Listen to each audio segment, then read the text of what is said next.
Hey guys, I can't sleep as usual, so I just wanted to make a video and just kind of talk to you about breast cancer and informing you on as much information as I possibly can. Um, my journey has been a heck of a ride. It's had many ups and downs. I have remained positive through the entire thing. It has literally been the most life changing experience of my entire life. There's different kinds of cancer, and people don't realize that. The kind of cancer I had was DCIS, ductal carcinoma in situ. Basically, it was inside the milk ducts and had not spread beyond that. There's also other cancers that are more invasive. The kind of cancer that I had was basically a stage 0. It was caught so early.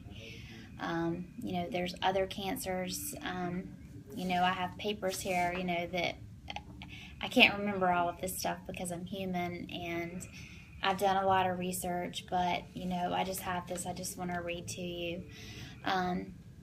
Invasive ductal carcinoma. The cancer starts in the milk ducts of the breast and it breaks through the wall of the duct and invades the fatty tissue of the breast. This is the most common form of breast cancer and accounts for 80% of invasive cases. Ductal carcinoma, which is what I had, is the earliest stage 0.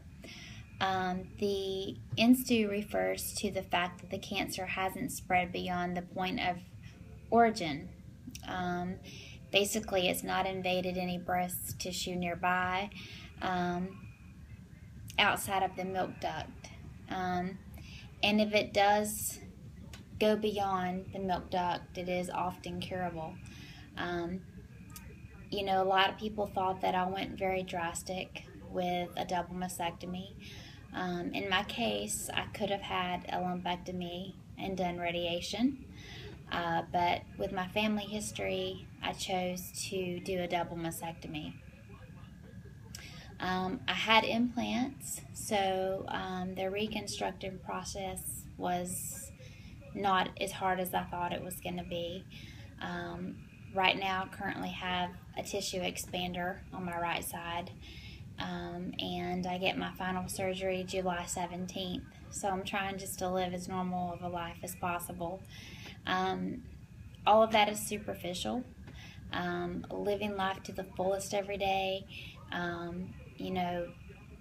Living carefree like I used to. Trying to find something to laugh about every day. Those are the things that are important to me now. And I will look normal,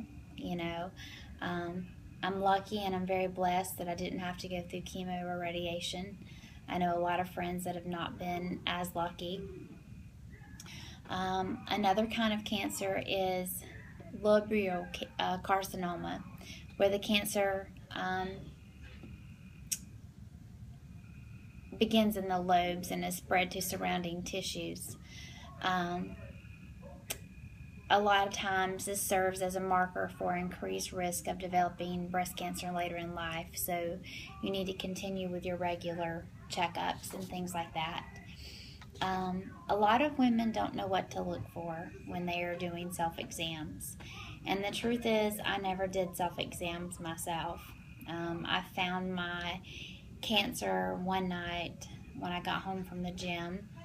I was very sweaty from a workout class. I took off a sweaty sports bra and just happened to feel something that didn't feel right.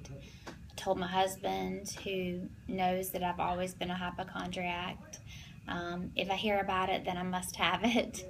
I told my doctor, she said the same thing, because I've just always had this desire to live and be healthy, and I don't want anything to be wrong with me. But my doctor, she went ahead and scheduled me to have an ultrasound, and she's very glad that she did now.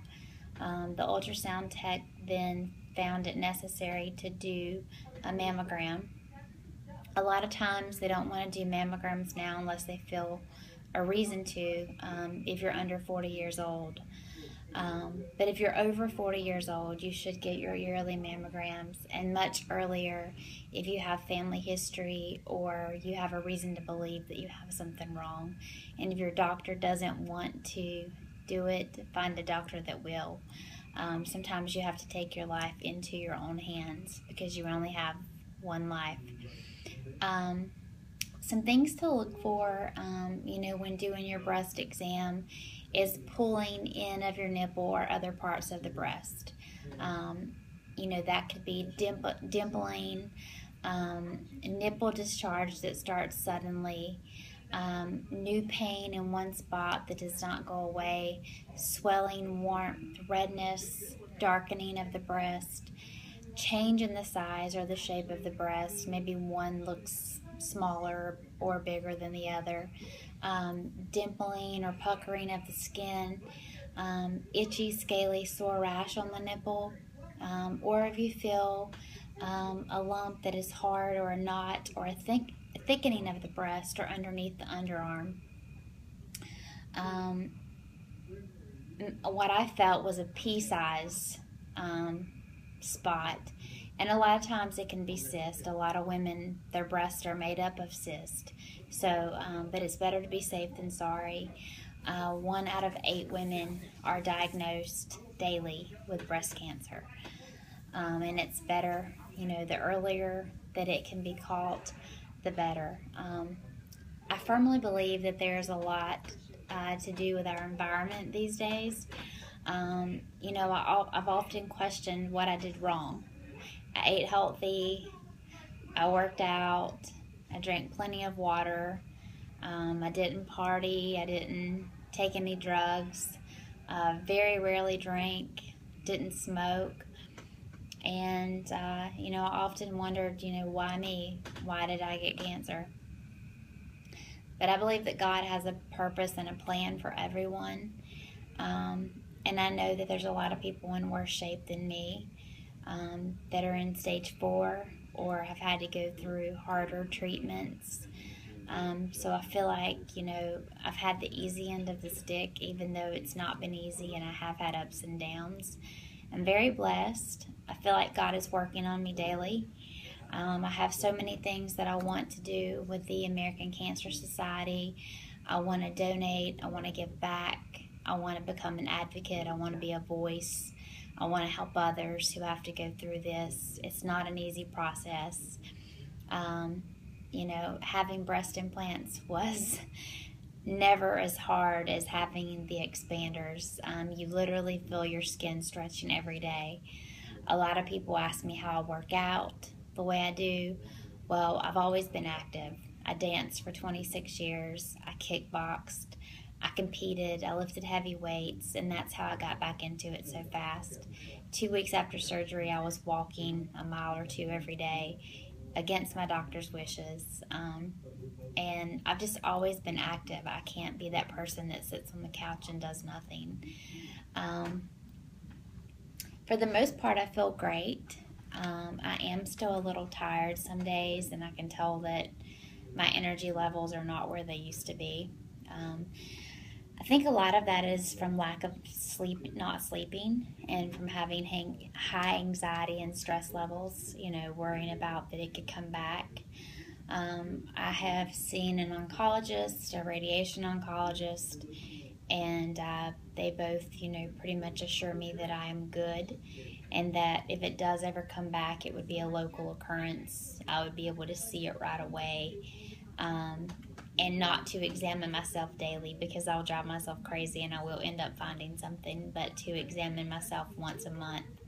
And with a local occurrence, usually they can take care of it pretty quickly and just zap it and get rid of it. Some ways to protect yourself, depending on your doctor, most people want you to start having yearly mammograms at 40 or 50. But with the increase of ladies in their 30s, at least have an ultrasound done. Most insurance companies pay for it, and if it doesn't, it's not that expensive. It's worth saving your life. Women in high risk categories or that have family history should get screened earlier for sure. And have your breast examined by a healthcare provider, during your normal physicals as well with the breast exam. But, try to do your breast exam at least once a month. If you don't know what to feel for, you want to start around the nipple area and go around the entire breast area and under the arm. And if you feel anything that doesn't feel right, no matter what you think, see your doctor. Some women just naturally have lumpy breast. Some women just have a lot of scar tissue, or they have cysts. But it's always better to be safe than sorry. Factors such as age and the hormones that our bodies produce, such as estrogen, sometimes have a factor on breast cancer. Family history, genetics. I actually had the BRCA testing, the BRCA1 and the BRCA2. My insurance company actually called me and they canceled the test. So I'm going to have that repeated on June the 2nd. And they're also going to do something called a TT53, I believe. And that tests for other cancers such as leukemia, colon cancer, ovarian cancer, breast cancer, and it kind of shows if you are at risk of developing other cancers. I make this video because I want people to be aware of the situation. I've been very lucky. I've been very blessed. I feel almost back like I have my life back. But cancer does change people. It makes you see things differently. It makes you see life differently. It makes you live life to the fullest every day. And for the most part, I was already doing that. But now, small things matter to me more than ever. Please take care of your body. You only have one body. Get your yearly checkups. Get your yearly screenings. Do your self-exams.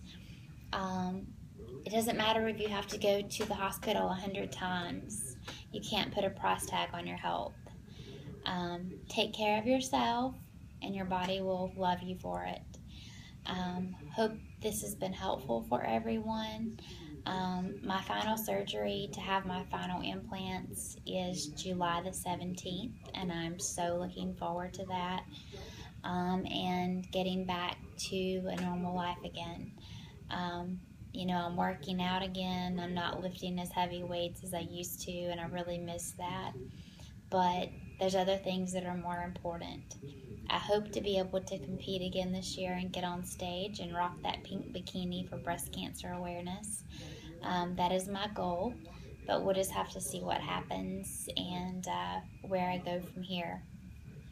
I have been presented with a lot of amazing opportunities, and I'm very blessed and very humbled by. I've met a lot of people on this journey that I never would have met if I hadn't had cancer.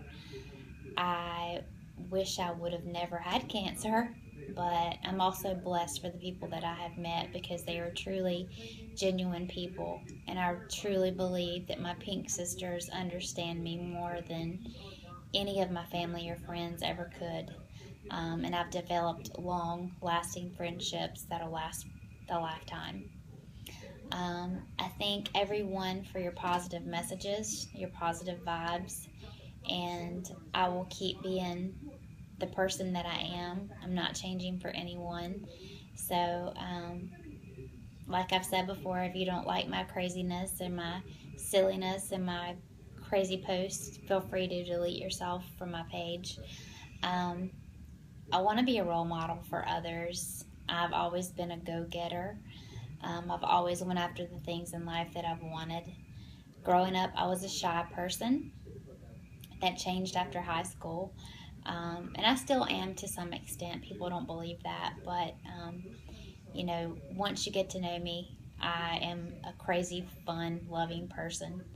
I have a love for life. I have a love for people. and I have a love for helping others. And I would give my